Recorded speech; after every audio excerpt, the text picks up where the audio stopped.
Ayan, nandito pala ako mga karanay sa aming punlaan. Ayan, nakikita nyo yun, yun yung kamatis na pangalawang punla na namin na nasira nung nakarang kinikwento ko sa inyo. Ayan, ayan na siya, tubo na yung kamatis.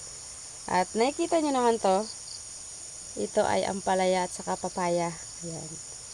Isang para makatipid tayo, hindi tayo sing kabili-bili ng mga punlaan sa mga bilihan, sa Palawan Poultry ka nga. Kung may mga lumakayong straw hose na ginagamit pandilig tulad nito.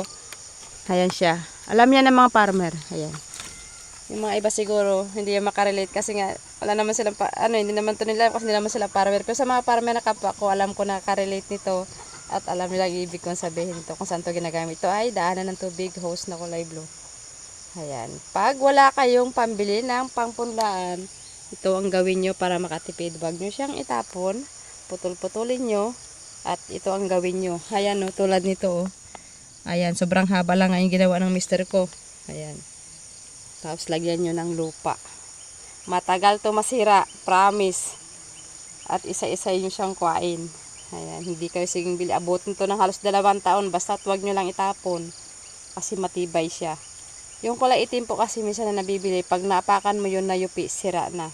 Ito hindi. Kahit mapakapakan mo to. Oh, nakayupi nga siya eh. Matibay. Oh, 'di ba? May tip na naman ako sa inyo, mga farmer na kapwa ko. Ayan, pakitulungan niyo po ako. Please like and share and follow pag may natututunan kayo sa aking mga video. Thank you po. God bless po. Yan, mag-ingat po tayo sana makaharvest tayo ng marami.